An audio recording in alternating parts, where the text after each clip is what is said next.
नमस्कार, मैं हूं सौरभ द्विवेदी। आप देख रहे हैं लल्लन टॉप की चुनावी यात्रा। मैं टीम मोती के साथ जुड़ा हूं, जिसका फिलवक्त पड़ाव है रोहतक। रोहतक संसदीय सीट को लेकर बहुत सारी कयासबाजी चल रही है। हम अलग अलग मोर्चों पर जा रहे हैं, अलग अलग किस्म के मतदाताओं से, नेताओं से बात कर रहे हैं। इन सब के बीच हमारी मुलाकात हुई महम के विधायक आनंद सिंह डांगी से, जो हमारे इस प्रोग्राम के मेहमान हैं। क्यों मुलाकात हुई? आपको लगेगा कि कुछ रस्मी सवाल पूछे जाएंगे कांग्रेस की रणनीति पर, भारतीय जनता पार्टी की नीतियों पर। आप शायद गलत हैं, क्योंकि मेरी आनंद सिंह डांगी के पॉलिटिकल करियर में दिलचस्पी इसलिए है क्योंकि इनका नाम हरियाणा के और इसी क्रम में देश के एक अहम राजनीतिक घटनाक्रम के साथ जुड़ा हुआ है। घटनाक्रम जिसका शीर्षक है महम कांड। डांगी साहब, आप रहने वाले मदीना गांव के हैं और सियासत आपकी कहाँ शुरू हुई? मदीना से शुरू हुई मेरी सियासत। गांव के सरपंच से मेरी सियासत शुरू हुई। और साल था 78 जब चौधरी देवीलाल पहली दफ़ा मेरे ख्याल से 77 में मुख्यमंत्री बने थे। मुख्यमंत्री बने थे 77 में, और उसके बाद जो भी जिस प्रकार से उनका पॉलिटिकल लाइफ आगे बढ़ता चला गया, तो 82 में महम से विधायक बने बाय इलेक्शन में। हाँ जी। 82, 85, 87 3 बार महम से विधायक बने, और उसके बाद मुख्यमंत्री 87 में बने। तो आपका देवीलाल जी से जुड़ाव कब हुआ? मतलब जब आप सरपंच बने तब से ही जुड़ाव था या बाद में कभी? मेरा जुड़ाव सरपंच बना तभी से था। हमारी भावना थी उनके साथ साथ। हाँ। क्योंकि वो हमेशा किसान की, गरीब की बात करते थे उस वक्त। और जब सही वक्त आया, जब SYL का कॉल हुआ था, राजीव लोंगोवाल समझौता हुआ था, उस पर उन्होंने अनभिजता जताते हुए उस आवाज़ को उठाया था कि हरियाणा के साथ बेइंसाफ़ी हुई है। और उस बेइंसाफ़ी पर उन्होंने पूरे प्रदेश में एक जन आंदोलन खड़ा किया था SYL के लिए। उस वक्त से हम और भी ज़्यादा उनके साथ प्रभावित होकर के जुड़े और पूरे एजिटेशन में दबा करके उनका हमने साथ दिया। यहाँ पे 2 कीवर्ड आ गए, इसलिए मैं थोड़ा सा ठहरूंगा। पहला, गांधी लोंगोवाल समझौता। लोंगोवाल अकाली दल के अध्यक्ष थे। राजीव गांधी और उनके बीच समझौता हुआ था। पंजाब अकॉर्ड का ये एक अहम हिस्सा माना जाता है। बाद में संत लोंगोवाल की हत्या हो गई थी। दूसरा शब्द आया है SYL, सतलुज यमुना लिंक नहर। पंजाब और हरियाणा के बीच सिर्फ राजधानी को लेकर या कुछ ज़िलों की पैमाइश को लेकर विवाद नहीं है, पानी को लेकर भी बड़ा विवाद है। और सतलुज यमुना लिंक नहर वाला विवाद वो अभी भी है, चल रहा है लगातार। और चौधरी देवीलाल ने पूरी अपनी जो पॉलिटिक्स बिल्ड की थी, पहले चौधरी चरण सिंह की सदारत में और उसके बाद इंडिपेंडेंट रूप से, वो किसानों के मुद्दों को लेकर थी। मुझे ध्यान है कि एशियाड गेम हो रहे थे दिल्ली में, तो चौधरी देवीलाल ने हिसाब लगाया था कि जितने में ये गेम हुए उतने में तो इतने ट्यूबवेल लग जाते हैं। तो इस तरीके का हिसाब चलता था। बड़े करीब थे आप उनके। 87 में वो मुख्यमंत्री बन गए। आपको क्या पद मिला था? मैं सबऑर्डिनेट सर्विस सिलेक्शन कमीशन का चेयरमैन उस वक्त बना था जी। सब लोग कहा करते थे कि महम में तो ताऊ को सिर्फ पर्चा भरने आना है, बाकी आनंद सिंह डांगी संभाल लेगा। यही किया हमने। वहाँ से 3 बार उन्होंने चुनाव लड़ा, 82, 85 और 87 में। खाली नॉमिनेशन करके चले गए और हमने इलेक्शन के बाद सर्टिफिकेट उनको दे दिया कि आप MLA बन गए हो। उनको ये नहीं पता कैसे कैंपेन चल रहा है, कहाँ कैसे वोट मांगे जा रहे हैं, कहाँ से खर्च हो रहा है। सारा सब कुछ हमेशा हमने सारे महम की जनता ने किया और 3 बार MLA बना करके देश के शीर्ष पद तक पहुँचाने में महम का अहम रोल रहा। इस सारी चुनावी चकल्लस के दौरान आपकी ओम प्रकाश चौटाला से बात मुलाकात होती थी? ओम प्रकाश चौटाला तो उस वक्त जो है बस में बैठ करके आते थे। उनके पास कोई गाड़ी नहीं थी। मेरे पास जीप थी उस वक्त। मेरी जीप का इंतज़ार करते थे महम बस अड्डे पर कि डांगी साहब आनंद सिंह डांगी के साथ चल करके महम में कैंपेन करेंगे। उनकी ये हालात थी उस वक्त। आज चाहे कुछ भी है भी। अच्छा, फिर 2 नवंबर 1989 का दिन आता है। ताऊ देवीलाल डिप्टी PM बनते हैं और ओम प्रकाश चौटाला CM बनते हैं। खटकी कहाँ फिर? खटकी तो इसी बात पे खटकी के महम के लोगों ने उनका साथ दिया ज़बरदस्त। क्या नाम, सोनीपत पार्लियामेंट से चौधरी देवीलाल हार गए थे और हार करके जा करके अपने तेजा फार्म पर निराश होकर के बैठ गए थे। इस बिटवीन ये जो अकॉर्ड आया राजू लोंगोवाल, उसको मुद्दा बना करके फिर पब्लिक में आने का उनको मौका मिल गया। 84 के बाद 85-86। हाँ, वो एजिटेशन बड़ा ज़बरदस्त चला। उसमें पूरे हरियाणा प्रदेश की जनता ने बगैर किसी सोच विचार के एकजुट होकर के 90 में से 85 सीट चौधरी देवीलाल को जीत करके दे दी, जो कि एक बहुत बड़ा रिकॉर्ड है आज तक का। इतना बहुमत किसी को नहीं मिला, आज तक नहीं मिला है। हाँ। तो उसके बाद ये चीफ मिनिस्टर बन गए चौधरी देवीलाल। लेकिन फिर पार्लियामेंट का इलेक्शन आ गया। पार्लियामेंट में इन्होंने 2 जगह से इलेक्शन लड़ा, सीकर से और रोहतक से रिजाइन किया। सीकर को उन्होंने अडॉप्ट किया और डिप्टी प्राइम मिनिस्टर इस देश के बन करके चले गए। और उस वक्त महम से विधायक थे, महम की सीट खाली हो गई। तो महम की सीट खाली हुई तो लोगों ने, जो एक सिस्टम था हमारा पंचायती सिस्टम, पहले पंचायत फैसला करेगी, उसके बाद किसी पार्टी का समर्थन लेना है नहीं लेना है वो कैंडिडेचर पर या पब्लिक के ऊपर डिपेंड करता था। वो सब जात की पंचायत थी या? सब 36 बरादरी की जात, 36 बरादरी, चबूतरा जो है 36 बरादरी की जात का फैसला होता था। इसलिए चौधरी देवीलाल 90 में से 85 सीट जीत के। उस वक्त हरियाणा का जन जन चौधरी देवीलाल के साथ था। कोई मतलब पार्टी पॉलिटिक्स, जात पात कुछ नहीं, सब एक इस बात पर आगे कि पानी हमारी लाइफ लाइन है। पानी अगर मिलेगा तो खेत में पानी आएगा, तो अन्न पैदा होगा तो सबका पेट भरेगा, सबका काम चलेगा, व्यापारी का व्यापार चलेगा, दुकानदार की दुकान चलेगी, हाथ से काम करने वाले को काम मिलेगा। यानी कि इस लाइन पर सारा हरियाणा प्रदेश एकजुट होकर के चौधरी देवीलाल के साथ जुड़ गया। लेकिन उसके बाद जब पार्लियामेंट का चुनाव हुआ तो मैं तो ये कहता हूँ कि चौधरी देवीलाल को ज़बरदस्ती यहाँ से ओम प्रकाश चौटाला ने निकाला और सेंटर की राजनीति में भेजा। और उसका ये परिणाम भी आपके सामने है। जिस प्रकार से जो कुछ भी हुआ, उसके बाद जो महम की सीट खाली हुई, लोगों ने मेरे को लड़ने के लिए कहा, फैसला किया पंचायत ने कि आनंद सिंह डांगी अब की बार लड़ेगा। मैंने उस वक्त भी ये कहा था कि हम चौधरी देवीलाल के साथ जुड़े हैं, जा कर के उनका आशीर्वाद और लो। उस पंचायत में से लगभग 2-2.5 हज़ार आदमी पंचायती 36 बरादरी के चौधरी देवीलाल के पास दिल्ली गए। दिल्ली हरियाणा भवन में थे तो लोगों ने मैसेज भेजा कि महम की पंचायत आई है। पहले तो काफ़ी देर तक आए नहीं, लोगों के बीच में नहीं आए, और जब आए तो ये कहा कि मैं इसको पंचायत नहीं मानता, मैं देखूंगा, मैं आकर के देखूंगा पंचायत हुई है कि नहीं हुई। 2.5 हज़ार आदमी छट करके 36 बरादरी के मौजूद आदमी उनके सामने बैठे हैं, और जिनकी वजह से वो वहाँ पर बैठे हैं, उनको ये कहना है कि मैं इस पंचायत को पंचायत नहीं मानता, इससे लोगों को अपने आप को बेइज्जत महसूस किया। और उन्होंने आकर के जो फैसला दिया, पंचायत में फैसला दिया कि हमारे साथ ऐसा हुआ। फिर मेरे से पूछा भाई आप क्या करना चाहते हैं। मैंने कहा था अब चाहे मेरी जान जाए, चाहे परिवार बर्बाद हो जाए, एक पहाड़ से टकराव लेना है, मतलब इसके लिए तैयार हूँ। इस महम हल्के की पगड़ी के लिए, इसकी इज्जत के लिए, पंचायत की शान के लिए कुछ भी जोखिम उठाने पड़े। देवीलाल या ओम प्रकाश चौटाला ने आपको कोई संदेश नहीं भेजा कि भाई क्यों लड़ रहे हो, तुम तो हमारे साथ थे? नहीं, यही तो सबसे बड़ी बात। अगर चौधरी देवीलाल मेरे से कह देते कि भाई अब की बार और ओम प्रकाश चौटाला को बढ़ने दो, तो हम कहाँ, सामने दिखता था कि वह पहाड़ है, नीचे उनका राज है, ऊपर चौधरी देवीलाल देश के प्रधानमंत्री हैं। उसके बावजूद हमारी कहाँ हिम्मत रह जाती थी। और जब हमने सारे हर तरह से हमने अपने आप को पूर्ण रूप से डिवोट करके उनका साथ दे करके उनको सारा सब कुछ किया, फिर हम ये बात नहीं हो सकती थी भाई चौधरी देवीलाल कहें लोगों से, मेरी तो कोई बात नहीं, मैं तो लोगों के साथ था, लोगों ने जो आदेश दिया वही किया। पब्लिक में आकर के अगर इस बात को वो करते तो कोई दिक्कत नहीं होनी थी। लेकिन ये तो ये कहने लगे अब महम का बहम निकालेंगे, महम का बहम निकालेंगे और ओम प्रकाश चौटाला यहाँ से इलेक्शन लड़ेगा। और उससे लोगों में इतना आक्रोश हो गया कि चौधरी देवीलाल ने आने की बात करी तो फिर उनका हेलीकॉप्टर भी पब्लिक ने नहीं उतरने दिया। महम के उपचुनाव की दिलचस्प बात यह है कि यहाँ 3 दफ़ा उपचुनाव हुआ लगातार। पहली बार हुआ, हिंसा हुई, कैंसिल हुआ। दूसरी बार हुआ, एक कैंडिडेट का कत्ल हुआ, और फिर हिंसा हुई, फिर कैंसिल हुआ, फिर जाके तीसरी दफ़ा हुआ।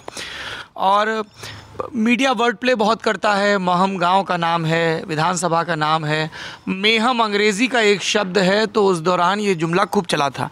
तो पहले उपचुनाव में क्या हालात हुए? आप लड़ रहे थे निर्दलीय, और मेरे ख्याल से आपका चुनाव निशान था शेर।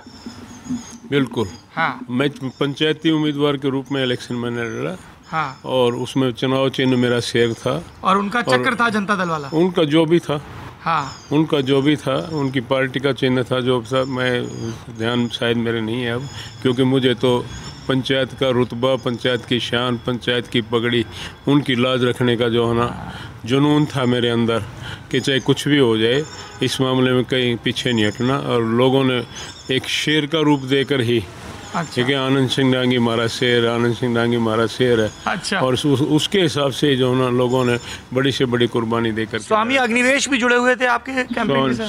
स्वामी अग्निवेश थे, स्वामी करमपाल थे, बाबू मूलचंद जैन थे, पीके चौधरी थे, यानी कि जो 5-7 जो मेन से पंचायती लोग थे जिनको पंचायती हिसाब में विश्वास था, वो लोग मेरे साथ थे। पॉलिटिकल आदमी मेरे साथ बाई चांस शायद उस वक्त कोई नहीं था, क्योंकि सरकार से डरते थे, चौटाला से डरते थे। सीएम चौटाला थे? सीएम चौटाला थे। क्या हुआ पोलिंग वाले दिन? पहली पोलिंग में उन्होंने ज़बरदस्त बूथ कैप्चरिंग करी, रैगिंग करी, डीएसपी तक रेड हैंडेड वहाँ पर पकड़े गए वोट डालते हुए। कौन से गांव में? चांदी गांव में। हाँ। डीएसपी तक रेड हैंडेड पकड़े गए। बैसी में ज़बरदस्ती उन्होंने करी, महम में हर बूथ पर करने की कोशिश करी।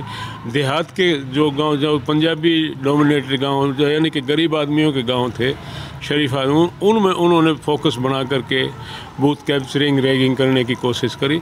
और उस पर जब लोगों ने उसको रिएक्ट किया तो सीधी गोलियां उन्होंने चला दी, सारा सब कुछ। गोली पोलिंग वाले दिन चली थी या जो 8 बूथ थे जहां रीपोल होना था उस दिन चली थी? पोलिंग वाले भी दिन चली और 8 बूथ की पोलिंग पर भी चली। हाँ। 8 की पोलिंग पे तो उस दिन तो 12-13 आदमी हमारे से जुदा हुआ क्या था दांगी साहब उस दिन? क्योंकि आप एक 12-13 का आंकड़ा दे रहे हैं, फिर कुछ लोग कहानी सुनाते हैं कि पुलिस वाले और ओम प्रकाश चौटाला के बेटे अभय वो एक स्कूल में छिप गए, फिर भीड़ ने वहां पर हमला किया। वो दूसरे इलेक्शन की बात है। अच्छा। नहीं, वो उसी इलेक्शन की पहले बात, इलेक्शन के जो इलेक्शन रीपोल की बात है। 8 बूथ पर जो रीपोल हुआ वो उस दिन की बात है। अब है अपने साथियों को लेकर के, पुलिस बल को लेकर के, बैसी गांव में जहां पर हमारे पंजाबी भाई रहते हैं, गरीब लोगों का ज़्यादा हरिजन वगैरह जहां पर हैं, उनमें जा कर के उसने जो है बूथ कैप्चरिंग की कोशिश करी। लेकिन वहाँ हमारे लोगों ने डट कर के उसका विरोध किया और उस विरोध में वो अंदर चले गए, बूथ में जा कर के करने लगे। बाहर से लोगों का जुनून इतना इकट्ठा हो गया कि वहाँ पर फिर उसने खुद जो है फायरिंग करी है। और खुद फायरिंग में हमारा एक हरी सिंह सरपंच था खरग जाटान का, एक प्रेम जीमर था, एक राजकुमार वाल्मीकि था, वो वहीं पर ढेर हो गए बूथ पे ही। और उसको फिर स्कूल के अंदर घेर लिया पब्लिक ने, और उस पब्लिक में से निकलने के लिए उसने एक हरबंश नाम का पुलिस का कांस्टेबल था, उसकी वर्दी उतरवा करके खुद पहन करके वो तो सिपाही बन गया और उसको अपनी ड्रेस पहना करके पीछे से बाहर से निकाल दिया। फिर लोगों की उस पर नज़र पड़ी तो लोग उसके पीछे लग गए कि अब है गया, अब है गया, अब है गया। उस वक्त की सीधी बात है, चौधरी देवलाल ने भी कहा कि मेरा पोता बचना चाहिए चाहे कितना नरसंहार हो जाए। जो आदमी जिन पब्लिक की वजह से इतना यानी कि हिंदुस्तान की टॉप पॉलिटिक्स में चले गए और वो फिर ये पोता मान करके मेरा पोता बचना चाहिए और वहाँ जुल्म और अत्याचार करने लग रहे, प्रजातंत्र के ऊपर यानी कि संविधान के ऊपर एक डाका डालने लग रहे। तो इस तरह की बातें उन्होंने करी जिसका भुगतान आज तक वो भुगतने लग रहे, आगे इनका सारा हो जाएगा।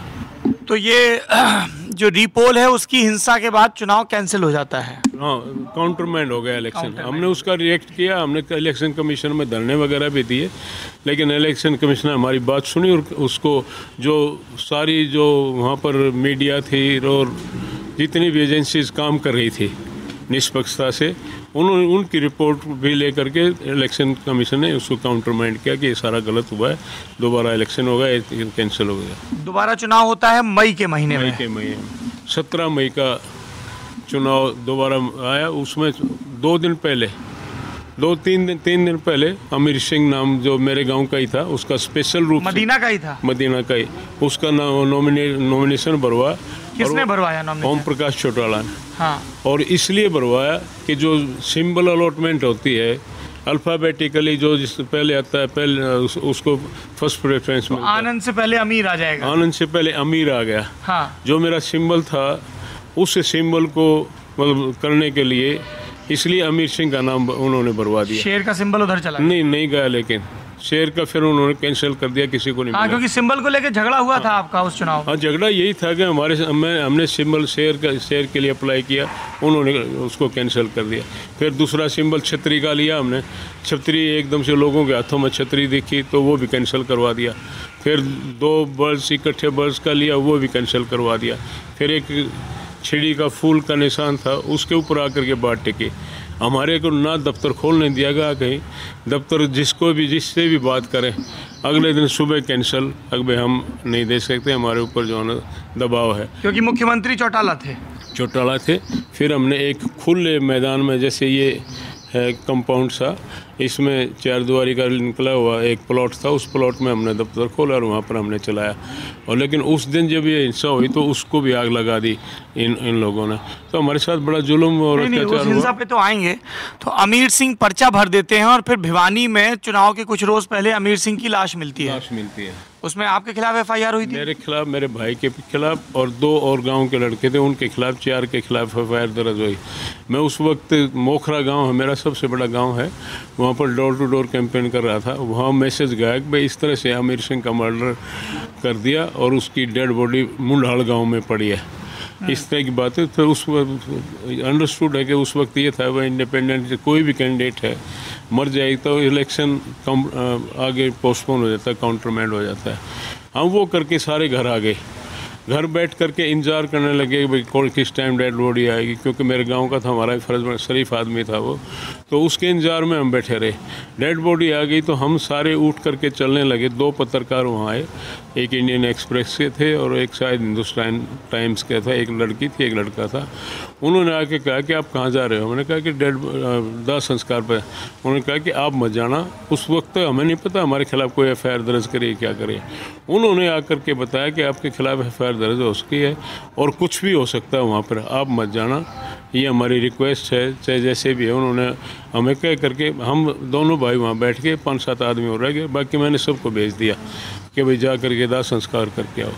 वहीं पर बरियल ग्राउंड में ही ओम प्रकाश चौटाला ने, करतार सिंह तोमर था SP उस वक्त, उसी के देख रेख में वो डेड बॉडी डाली गई। वही साथ लेकर के ये अजय और करतार सिंह तोमर वगैरह उसको अब को यहाँ क्या नाम उसको अमीर सिंह को यहाँ से लेकर के गए साथ में। सारा मतलब एक सोची सब बड़ी क्रिटिकल हिसाब से उन्होंने सोची समझी हिसाब से एक साजिश के तहत सारा एक षड्यंत्र रच करके सारा सब कुछ किया। और उसके बाद वहाँ डायरेक्शन दे के गया है वो दाह संस्कार पे कि रोहतक जाने से पहले मैं ये बात सुनना चाहता हूँ। वहाँ से दाह संस्कार, क्या बात सुनना चाहता हूँ? आनंद सिंह डांगी ख़त्म। और उसी बात को लेकर के मेरे घर पर 365 पुलिस फोर्स के साथ, रिकॉर्ड की बात है ये, 365 पुलिस फोर्स के बाद मेरे घर पर आकर के इन्होंने अरेस्ट करने के बहाने से, क्योंकि हमारे खिलाफ FIR लॉन्च कर दी थी, आते ही लोग शोर मच गया, पुलिस आ गई। हम ऊपर बैठे थे, मैं बाहर, जैसे ये बालकोनी सी है, इसी प्रकार से अपने हवेली है घर गाँव में, उससे बाहर निकल के मैंने कहा क्या बात है, एकदम से सीधा फायर। वो तो एंगल ठीक ढंग से नहीं बना तो वहीं ढेर हो जाते। और उस फिर भाग करके दौड़ करके ऊपर जाने लगे तो मेरी मिसेज है, 8-10 औरतें वहाँ बैठी थी, उन्होंने जीने में अड़ करके कुछ टाइम उनको रोका। और उस बीच में मेरी मिसेज ने उसको थप्पड़ भी मारा SP ने कि नमक हरामी कर। मेरा बहुत नज़दीक था वो, मैंने उसके लड़के को भी सिलेक्ट करवाया था, करतार सिंह तोमर को, लेकिन उसमें 5-7-10 मिनट उसमें लग गई। उसमें हम पीछे 3-3 मंजिल से पीछे ले मकानों में कूद काद करके अपनी जान बचा करके निकल गए। वहाँ पर 3 मर्डर हुए। एक मेरा नौकर था, पशु देखता था, एक औरत बड़ी महिला जो दूध निकाल करके आ रही थी गले में, उसको गोली लगी, एक लड़की खिड़की में बैठी थी उसको गोली लगी, और 8-10 आम आदमी जो गलियों में से आना जाना था उनको गोली लग करके इंजर्ड हुए। ये इंसिडेंट वहाँ पर हुई। हम निकल, इसी को मदीना कांड बोलते हैं। इसी को मदीना कांड बोलते हैं। 1.5 घंटे तक दनादन फायरिंग हुई। आप अगर मेरे घर को उस वक्त देखते तो सारा घर जलियांवाला बाग की तरह से छलनी हुआ पड़ा है। इस तरह के इंसिडेंट इन लोगों ने वहाँ पर करी, आज भुगतने लग रहे सारा। मदीना कांड हुआ, आप वहां से भाग गए, पर पुलिस के पास तो वारंट था आपके लिए, फिर क्या हुआ आगे? नहीं, जब तक वारंट नहीं था, जब एफआईआर लॉज थे। अच्छा, वारंट तो कोर्ट से होता है। हाँ। हम निकल करके जैसे भी जहाँ भी लुक छुप करके हम अपना समय बिताते रहे और कोर्ट की कार्रवाई हमने शुरू कर दी। कोर्ट में सुप्रीम कोर्ट ने भी हमारे हक में जो फैसला दिया, 1 महीने के बाद फैसला दिया कि कमीशन इंक्वायरी करेगा, सीबीआई असिस्ट करेगी और सारी एफआईआर जो लॉज करी गई हैं वो वहीं के वहीं ड्रॉप कर दी गई। क्योंकि चौटाला तो मेरे ख्याल से तब दरबा कला से जीत गए थे, तो विधायक तो हो गए थे। हाँ, विधायक हो गया था, चीफ मिनिस्टर था वो। लेकिन बनारसी दास हट गए थे, वो फिर से बन गए थे। वे फिर बन गए, हुक्म सिंह बनाए तो भी उसको भी हटा दिया तो भी बन गए। लेकिन जो फाइट अमित सिंह मर्डर के बाद राजीव गांधी जी मदीना आए, पूरी कांग्रेस, मेरे ख्याल तो हजारों आदमी होंगे उस दिन यहाँ से दिल्ली से जो गए हैं, मेरे घर पर गए, अमीर सिंह के घर पर भी गए, वहाँ से फिर मेरे घर पर आए, वहाँ बैठ करके जो सारा सीन देखा, वो बुलेट्स जो यूज थे उनके इकट्ठे करके, जो मिस्टर एल वालिया हैं, ये मोदी के साथ हैं, सरदार जी जो ये राजीव गांधी के साथ थे, दार्जिलिंग से सांसद और मंत्री हैं। हाँ, यस, वो सारे कारतूस इकट्ठे करके लेके आए, माला बना करके अगले दिन पार्लियामेंट में गए और राजीव गांधी वहाँ लोगों के बीच में अपनी जिप्सी पर खड़ा होकर के जो उन्होंने भाषण दिया उसमें मदीना में अपने घर के पास ही उन्होंने ये कहा था कि कल देखना क्या होता है पार्लियामेंट में, इतना जुल्म इतना अत्याचार किया, मैं जनता के साथ हूँ और कल पार्लियामेंट नहीं चलेगी तब तक इसका कोई समाधान नहीं हो जाएगा। उस समाधान में उस राजीव गांधी के कार्रवाई की वजह से चौधरी देवीलाल को भी इस्तीफा देना पड़ा, उनको भी हटना पड़ा, ओम प्रकाश चौटाला भी रिजाइन करना पड़ा, कुछ दिन के 5-7 दिन के बाद फिर बन गया, फिर हटना पड़ा, फिर 3 दिन के बाद फिर बन गया, फिर हटाना पड़ा, 3 दफ़ा शपथ ली। तो ये सारा कार्यक्रम इस प्रकार से चलता रहा। आप कोर्ट से गिरफ्तारी खिलाफ स्टे ले आए और फिर महम में तीसरी दफा उपचुनाव होता है। तीसरी बार उपचुनाव होता है, उसमें तब आप कांग्रेस के टिकट पे लड़े। कांग्रेस, फिर मैं राजीव गांधी जी ने जब हमारे पास आकर के इतना हमारी मदद करी, हमारी लाइफ सिक्योर कर दी, फिर उनका मेरे पास मैसेज आया था कि आप मेरे पास आओ, मैं बातचीत करना चाहता हूँ। मैं उनके पास गया, उन्होंने बड़ी शालीनता से, उस सीन को मैं भूल नहीं सकता कभी, जिस शालीनता से एक भाई की तरह से सामने बैठ कर के इस प्रकार उन्होंने बात करी, उसके हिसाब से मैंने उस बात पे मैंने कांग्रेस ज्वाइन करी और उसके बाद कांग्रेस पार्टी से चुनाव लड़ा और आज मैं चौथी बार विधानसभा में। बीच में एक दौर और आता है लगभग 5.5-6 बरस का। 98 के लोकसभा चुनाव के बाद भाजपा बंसीलाल का साथ छोड़ती है, चौटाला के साथ आती है और फिर चौटाला कुछ महीने सरकार चलाने के बाद और 99 के लोकसभा चुनाव के बाद यहाँ पर हरियाणा में चुनाव करवाते हैं और फिर चौटाला 2004 तक सीएम रहते हैं। उस वक्त भी मुझे बहुत भुगतना पड़ा।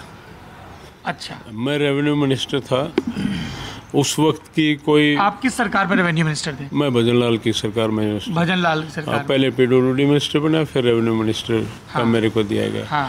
फिर उसके बाद ओम प्रकाश चौटाला का राज। बंसीलाल फिर ओम प्रकाश चौटाला। ओम प्रकाश चौटाला ने बनते ही फिर मेरे खिलाफ केस दर्ज कर दिए, विजिलेंस की इंक्वायरी वगैरह करके, एक झूठा वो करके, ये जो माइग्रेटेड पर्सन जो पाकिस्तान से आए उनकी ज़मीन अलॉटमेंट की जो बातें होती हैं वो सारा का सारा रिकॉर्ड उस रिकॉर्ड के हिसाब से सारा होता है, उसमें कोई 1 इंच भी इधर उधर नहीं कर सकता। वो एक फ़ॉल्स केस बना करके, बहाना बना करके मेरे खिलाफ़ केस दर्ज कर दिया और उस केस में मुझे जेल जाना पड़ा। सुप्रीम कोर्ट तक भी हमने फाइट करी उसके लिए। 8 महीने में घर से छुप करके अपना जीवन बिताता रहा जैसे तैसे। पूर्व मंत्री। तब आप विधायक थे क्या? हाँ, मैं ना उस वक्त विधायक नहीं था, हार गया था और हारना भी मतलब मेरी शराफत और इंसानियत की वजह से। जैसे भी चलो वो तो जो कर्म किस्मत की बात होती है वही होती है। और उसके बाद 8 महीने मैंने कई बार छुपा करके अपना जीवन बिताया और कोर्ट प्रोसेस हमने चलाया। तो सुप्रीम कोर्ट से हमें रिलीफ मिला वहाँ पर जा करके कि एफआईआर लॉज है, आपको अरेस्ट तो देनी पड़ेगी, लेकिन आपकी सेफ्टी, सुरक्षा, खाना पीना सब कुछ जो कुछ भी हो सेशन कोर्ट की देख रेख में होएगा। मैंने कहा कि हमें ये इसी चीज़ की ज़रूरत है, हमारी लाइफ सिक्योर हो जाए, केस तो कुछ है ही नहीं। तो उसमें 1 साल और 12 दिन में जेल में रहा, और उसके बाद मेरे ख्याल से तो 3 साल तक उसका चालान भी पेश हो नहीं कर सके, क्योंकि कुछ था ही नहीं, वो तो एक बहाना था सिर्फ। और 1 साल 12 दिन में जेल में रहा। और जब मैं जेल से निकल कर गया, कल आपने जुलूस देखा, मेरे ख्याल इससे भी तगड़ा जुलूस मेरे लोगों ने मेरे लिए सारा। अच्छा, ये बताइए दांगी साहब, बाईपोल में गोली चलती है पहली बार में, है ना, जिसमें वो कांस्टेबल मरता है और लोग मरते हैं। फिर मदीना में गोली चलती है, लोग मरते हैं। ये इतनी सब चीज़ें हुई, इस गोली कांड की जांच नहीं हुई, इस पर कोई एफआईआर नहीं हुई? इसकी हुई, इसकी इंक्वायरी हुई। कमीशन, शेखिया कमीशन, मिस्टर शेखिया थे जज, रिटायर्ड जज सुप्रीम कोर्ट के, उनकी देखरेख में कमीशन बना। पहले एक और कमीशन बना, मिस्टर आनंद थे जज, वो कई महीने ठाली बैठ करके चले गए, उनको एक क्लर्क की भी असिस्टेंस नहीं दी गई सरकार की तरफ से। चौटाला चीफ मिनिस्टर थे। लेकिन दोबारा उसने रिजाइन के बाद मिस्टर शेखिया कमीशन आए, और उसमें ऑर्डर ये बने कि इनको सीबीआई असिस्ट करेगी। सीबीआई ने असिस्ट किया, कमीशन ने पूरी इंक्वायरी करी, एक आदमी को बुला करके उनको, जैसे ट्रायल होती है, कोर्ट की ट्रायल होती है, सारा सब कुछ किया। और उसके बाद उन्होंने जो अपनी फाइंडिंग दी, उसमें उन्होंने क्लियर कर दिया ओम प्रकाश चौटाला और उसके लोगों के सारा की वजह से सारा सब कुछ हुआ। लेकिन सरकार, तो आप तो भजनलाल सरकार में मंत्री थे, आपने कार्रवाई क्यों नहीं करवाई? मैंने कहा कर, लेकिन ये लोग ऐसे ही थे जिन्होंने कोई कार्रवाई नहीं करी, उसको दबाए बैठे रहे। तो बंसीलाल आए, तो बंसीलाल को भी मैंने कहा, बंसीलाल ने भी कोई कार्रवाई नहीं करी। उसके बाद इन्होंने उसको एक हाई कोर्ट में एप्लीकेशन लगा करके दोबारा सीबीआई की जांच के लिए कोई एक डीएसपी को डिप्यूट करके उससे इंक्वायरी करो, और उसके बाद कह दिया कि इसमें कुछ नहीं। यहाँ तक का सारा सब कुछ हुआ है। उसमें जो शिकायत थी वो सिर्फ नेताओं के खिलाफ थी, क्योंकि उसमें तो पुलिस के अधिकारी भी इन्वॉल्व थे। पुलिस तो सारी थी, पुलिस फोर्स तो सारी थी। पुलिस वाले तो वहाँ कमीशन में जब जाते थे तो कोई ना कोई बहाना करके, जब उनको क्रॉस एग्जामिन होता था, उनकी हिम्मत तो नहीं होती थी क्रॉस एग्जामिन को ठीक ढंग से पेश कर सके। और आज चलो हमें न्याय नहीं मिला, लेकिन भगवान ने न्याय दिया है। आज वो करतार सिंह तोमर जो एसपी, जिस वक्त उन्होंने घर पर आकर गोलियां चलाई, सारा सब कुछ किया, अमीर सिंह का मर्डर मैं कहता हूँ उसके हाथों से हुआ है। जैसे भी हुआ, जो कुछ भी हुआ, उसकी आज इतनी दुर्गति है, उसके बच्चे उसको रोटी नहीं देते, सारा परिवार बर्बाद हो चुका। मिस्टर नकई थे डीआईजी, उसका लड़का मर गया। एक नकई थे, उसका इसी तरह से हो गया। यानी कि जिन लोगों ने यहाँ आकर के मैं जो जुल्म ज्यादती करने की कोशिश करी, उनके घरों में भगवान ने उनकी शांति छीन ली, सबके घरों से। अच्छा, 2 सवाल हैं। एक तो ये कि जब तीसरी दफ़ा आप कांग्रेस के टिकट पर चुनाव लड़े, चौटाला ने तब भी तो उम्मीदवार उतारा होगा? उम्मीदवार उतारा था। कौन था? था राजवीर सामानिया। हाँ, राजवीर सामानिया था। कांग्रेस का एक सूबे सिंह था। इस तरह का हमारा। कांग्रेस से तो आप लड़े थे ना तीसरी दफ़ा में? ना, वो एक इंडिपेंडेंट था लड़का। हाँ। वो था उस कंपटीशन में मैं 26,500 वोटों से जीता था। अच्छा। हाँ। और उसके बाद फिर आप भजनलाल सरकार में? भजनलाल सरकार में फिर मैं पीडब्ल्यूडी मिनिस्टर पहले बना। अच्छा।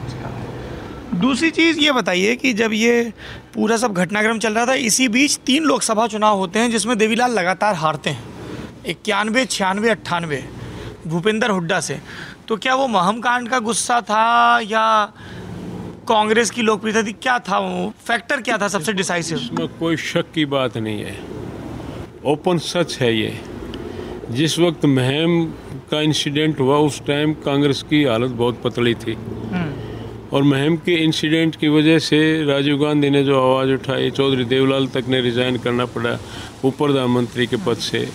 उसके बाद कांग्रेस का मुहिम चली, और वही एक कारण था कि चौधरी देवलाल ने विधानसभा का चुनाव गिराए से लड़ा। विधानसभा का चुनाव भी हार गए। 2.5 साल का ही बीच का समय है, जो एक तो हिंदुस्तान में सबसे ज़्यादा मेजॉरिटी के साथ मुख्यमंत्री बनते और फिर देश के उप प्रधानमंत्री बन गए। और उसके बाद जब चुनाव आया तो विधानसभा का भी एक नौसिखिया पॉलिटिशियन से जो होना इलेक्शन हार गए। और उसके बाद जो डाउनफॉल चला वो कभी उभर नहीं आया। कितना अजीब होता है कि आप 80 के दशक में जिस भजन लाल के खिलाफ, जिस राजीव गांधी के खिलाफ मोर्चा निकाल रहे हैं, बाद में आप उन्हीं भजन लाल की सरकार में मंत्री हैं और वही राजीव गांधी आपके नेता हैं। मुश्किल होती है ऐसे एडजस्ट करने में? नहीं, कोई मुश्किल नहीं होती। देखो, हम सामाजिक आदमी हैं, कोई भी है। समाज में कहीं कोई जुल्म जाती करता है, हाँ। कोई भाई, कोई पड़ोसी, कोई नेता आकर के बुरे वक्त में कोई साथ दे, एडजस्टमेंट करने में कोई दिक्कत नहीं होती। मैं भजन लाल की नहीं कहता, भजन लाल को मैं कुछ नहीं मानता, ये मान करके चलो। मैं राजीव गांधी को मानता हूँ। राजीव गांधी का ही सब कुछ देन है। राजीव गांधी की वजह से ही मैंने कांग्रेस पार्टी ज्वाइन करी थी और उसी एडजस्टमेंट में जो कुछ भी है, मैं आज भी राजीव गांधी की वजह से हूँ।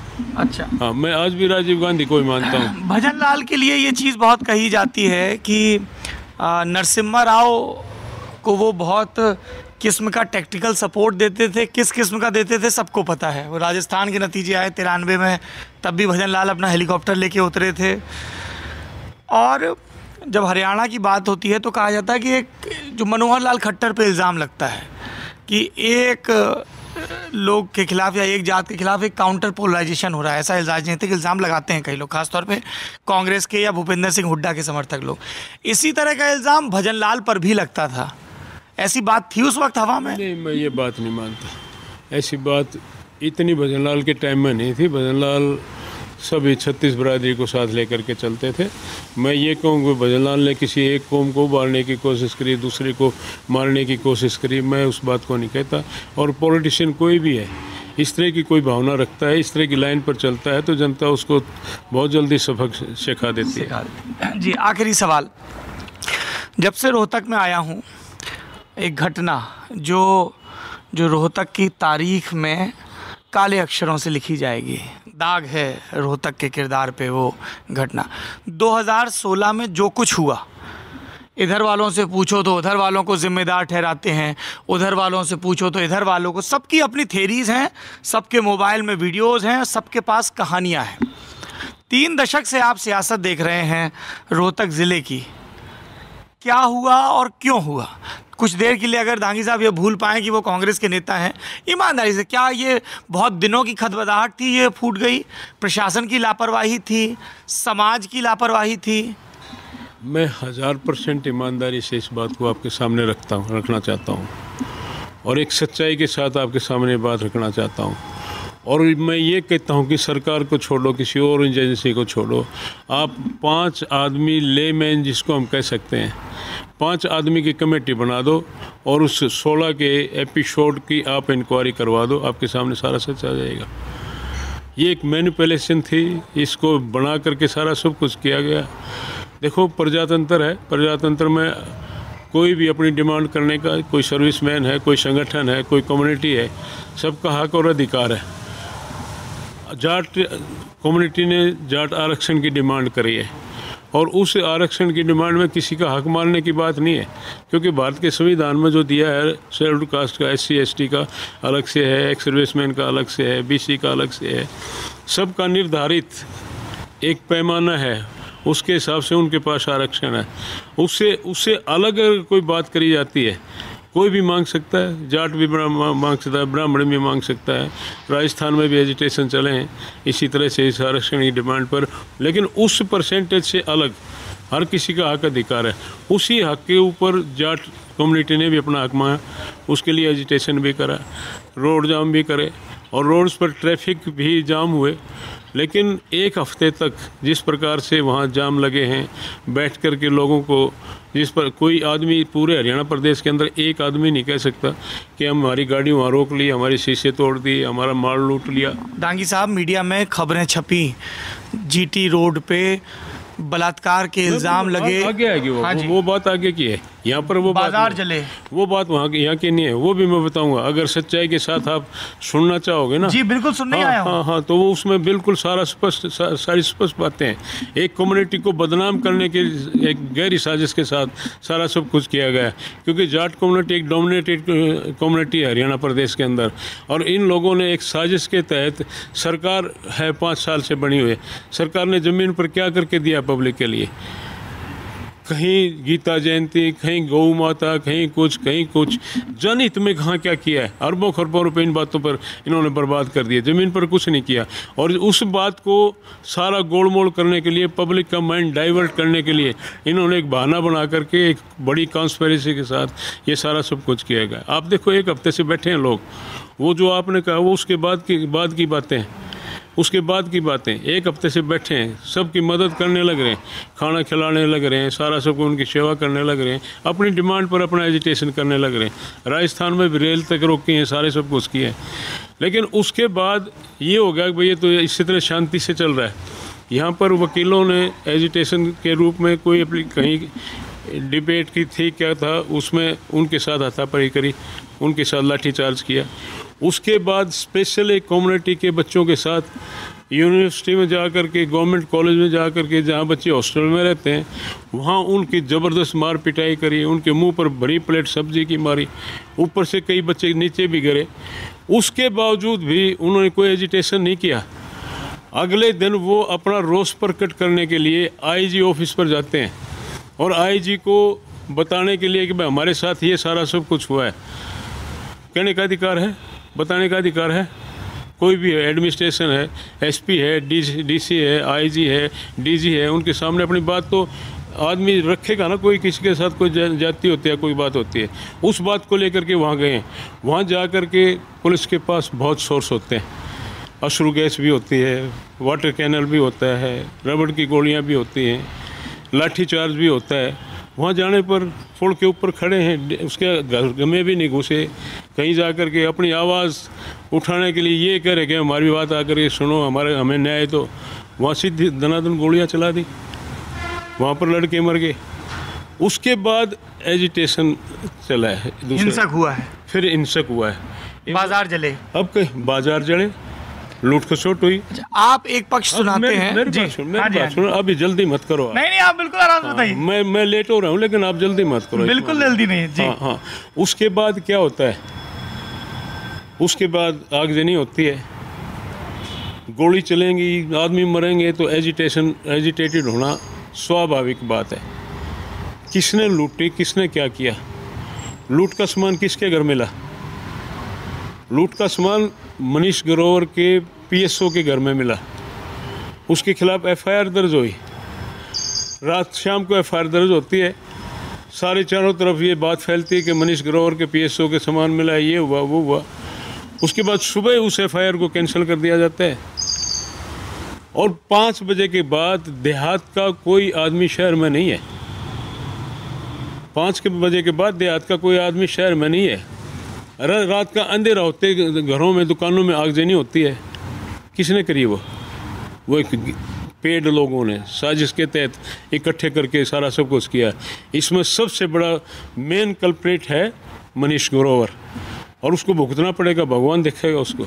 मनीष ग्रोवर रोहतक शहर से भारतीय जनता पार्टी के विधायक हैं जी। हाँ, विधायक है यहाँ का, लेकिन जिस ढंग से उसने ये सारा सब कुछ किया है, वो मेन आदमी है, और उसका अकेला वो नहीं है। हमारी पुलिस फोर्स किस लिए होती है? मिलिट्री किस लिए होती है? कोई अव्यवस्था फैलती है तो उसको कंट्रोल करने के लिए होती है। पुलिस चारों तरफ खड़ी खड़ी देखने लग रही है, कहीं आगजनी होने लग रही है, कहीं लूट खसोट होने लग रही है, उनके ऊपर कोई एक्शन नहीं हो रहा, उनके ऊपर कोई एक्शन नहीं हो रहा। कोई लाठी डंडा उठा करके भी पुलिस वाला उनकी तरफ दौड़ रहा है, उनकी छूट कर दी, सारा सब कुछ करो। किस लिए, क्यों किया ऐसा? ये सारा का सारा एक बहुत गहरा षड्यंत्र था, जिसकी वजह से सारा सब कुछ हुआ। और आज मैं वही कहता हूँ कि 5 आदमी कोई एक आम कमेटी बना दो, इंक्वायरी करो वाले, आपके सामने आ जाएगी बात। दूसरा जो आपने वहाँ का क्या सोनीपत मुरथल का जो इंसिडेंट है, क्या निकला? कितनी लंबी चौड़ी इंक्वायरियाँ हुई, कपड़े पड़े हैं वहाँ, कपड़े फटे पड़े हैं, ये है वो है। सेशन को हाई कोर्ट ने पूरी इंक्वायरी करवाई है, कमीशन बैठा करके इंक्वायरी कराई है, हायर पुलिस ऑफिस की कमेटी बना के उससे इंक्वायरी करवाई है, क्या निकला उसमें? जीरो, क्योंकि है ही जीरो। वो जो कपड़े पड़े हैं, जिन कपड़ों को उठा करके वो दिखाने लग रहे हैं, जो घुमंतू लोग होते हैं जो डेरा डाल करके बैठते हैं, वो कपड़े उन लोगों के, उन वहाँ पर डेरा डाला हुआ था, वहाँ से चले गए, फटे पुराने कपड़े वहाँ पर छोड़ करके चले गए।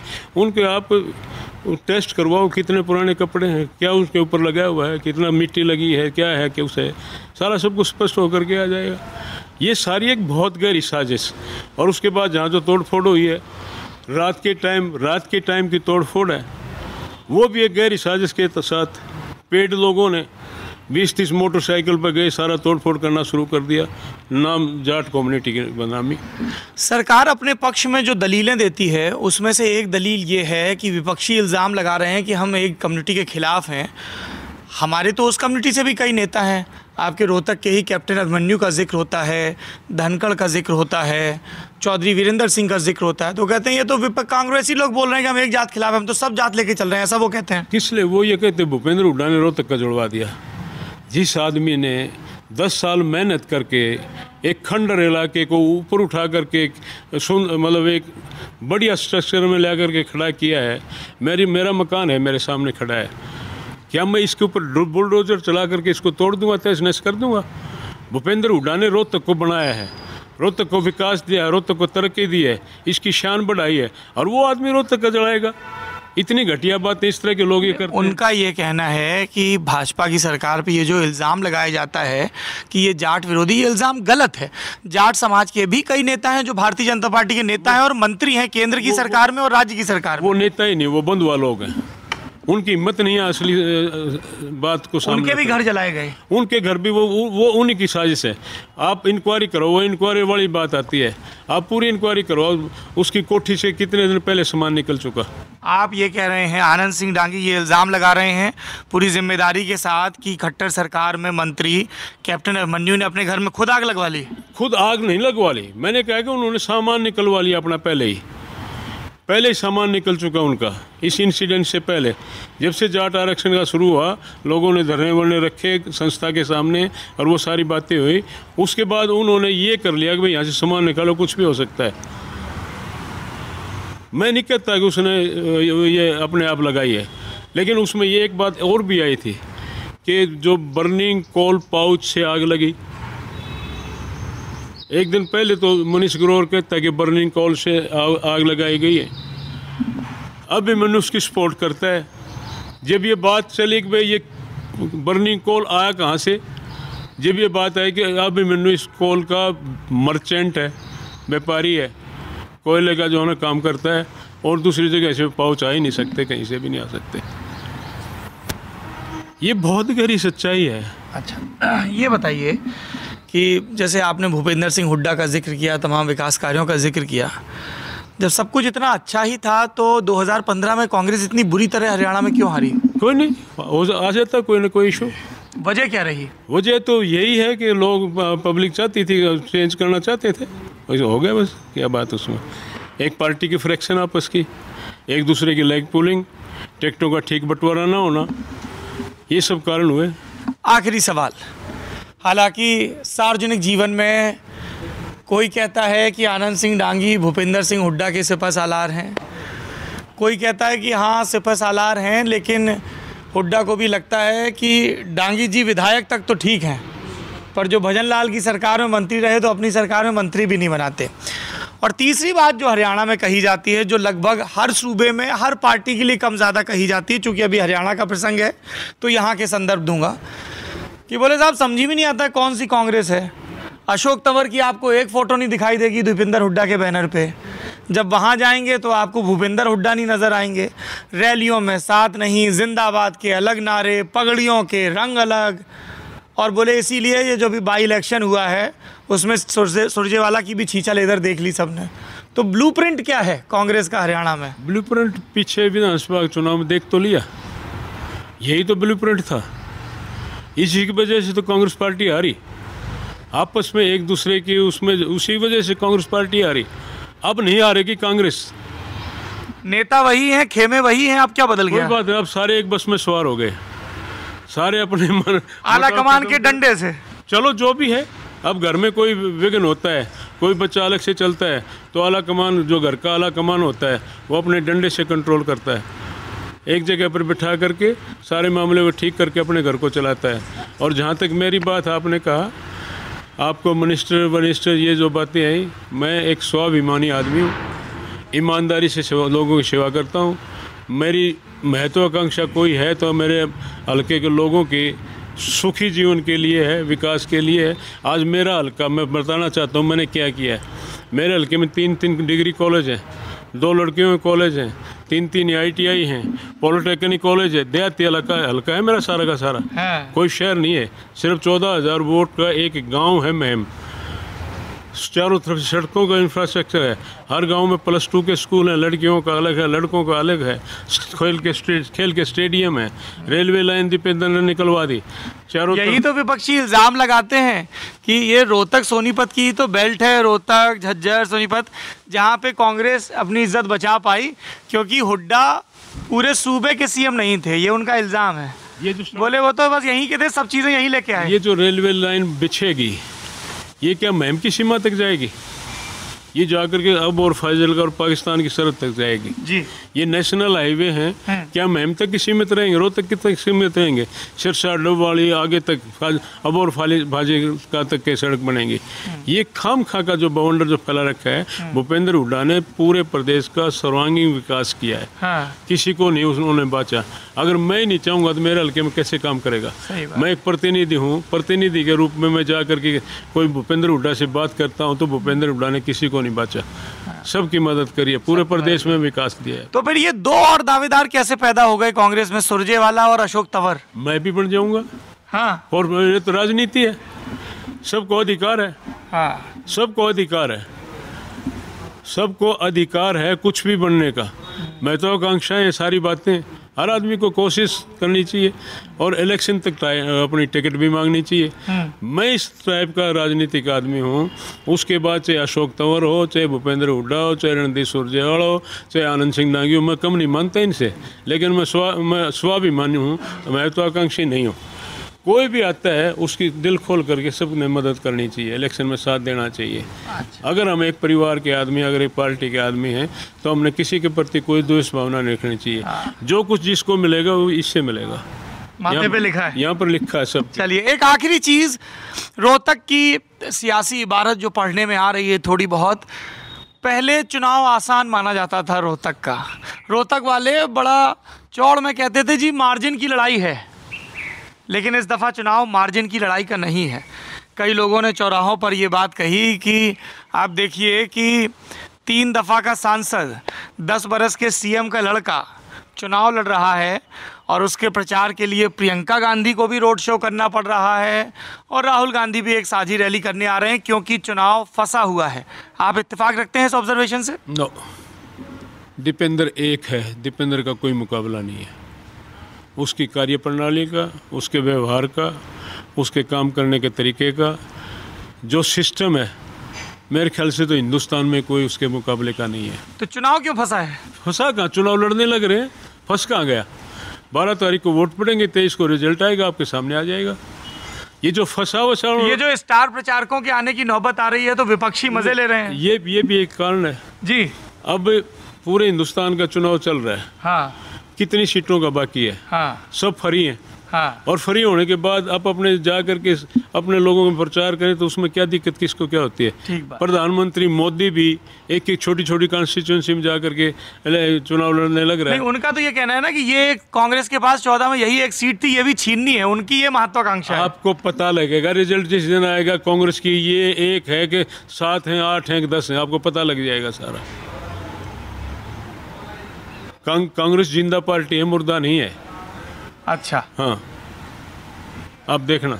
चलिए बहुत बहुत शुक्रिया आनंद सिंह डांगी। इस पूरी बातचीत के बारे में आपकी जो भी राय हो कमेंट बॉक्स में ज़रूर दर्ज करवाएं। 2 हिस्सों में बातचीत, पहला हिस्सा महम कांड को समर्पित और दूसरा कांग्रेस की मौजूदा गुटबाजी, उसके अलग अलग नेताओं के दावे, विकास के दावे, भेद के दावे और रोहतक में जाट आरक्षण के आंदोलन के बाद जो हिंसा हुई जिसमें सब तरफ से इल्ज़ाम लगे, सब तरफ पर उंगलियां उठी, उसके बारे में आपने कांग्रेस के नेता और महम के विधायक आनंद सिंह डांगी को सुना। आप देख रहे हैं दी लल्लनटॉप.com।